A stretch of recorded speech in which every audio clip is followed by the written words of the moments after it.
So hello everyone. I have the honor of opening the rapid fire talk session. My name is Daniela Paolotti. I am from ISI Foundation Computational Epidemiology Laboratory in Torino, Italy. And can you start, please? Yes. Today I would like to share with you our 6 years long experience in building a participatory system for influenza surveillance in Europe called InfluenzaNet. You might have heard of it before. InfluenzaNet is a system deployed in 10 countries. It relies on the participation of more of 50,000 participants, which every week during the influenza season report their symptoms and help us collect epidemiological data in real time.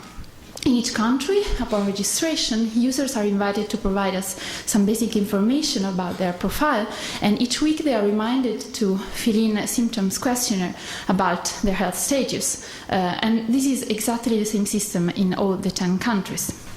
But why we started this system and how? In 2007, there were 4 pioneering systems in Portugal, the Netherlands, Italy, and Belgium, and we realized that this data could be used to feed simulations and models that rely on human mobility as a substrate to study the epidemic spreading on a large scale. But these simulations and these models really need high-resolution data, epidemiological data.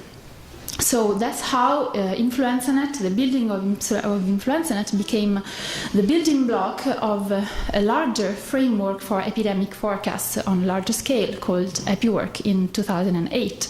So in 2008 we started working, but our work got really accelerated by the hitting of the H1N1 pandemic. So by deploying the first prototype in the UK, we were able to capture both the summer wave and the fall wave and detect some important behavioral changes in the population and have a better estimate of the ILI cases in both H1N1 wave in the UK.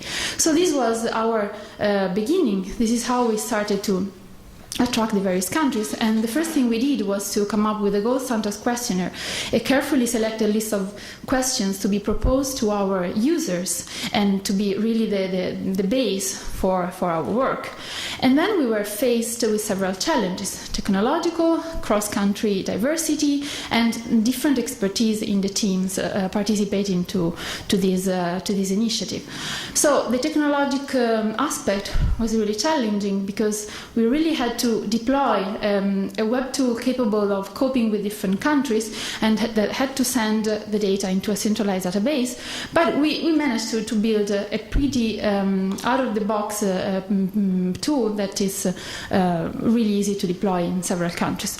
Cross-country variability, the data collection and data display copes in each country, the different cultures and different habits in the various kind of population. And then we had to cope with the fact that we don't have a lot of computer experts in our team. We have epidemiologists, we have medical doctors. So the tool has to be really user-friendly to be used by teams in the several countries to collect data. And we managed to do that. So is that it? No, because here comes the hardest part, the communication. How do we attract users in the various countries to start using our platform? This is really what we consider the hardest part of our job, because different strategies work best in different countries. So we really had to go through a series of trial and errors to come up with good strategies that could attract as many participants as possible in 10 different countries with 5 different languages. Who's your citizen scientist? Who's the people? Who are the people who participate to our projects? We managed to collect a lot of data, a lot of information, and in the next couple of slides, I'll just give you the idea. This is, for example, the gender distribution in the various countries, which is slightly in favor of women, except in Italy. We don't know why. And also, we can have information about the distribution of the population and gender with respect to the actual general population. We realize that we do pretty well in some age brackets, like the elderly, in some countries. So this is really good for our project. So this is what the participant map look like. These are only 8 countries. From this year, we will have the Denmark and Ireland, so it will be 10 countries in 2013-2014. And to conclude, let me thank all the great people involved in this project. Thank you so much.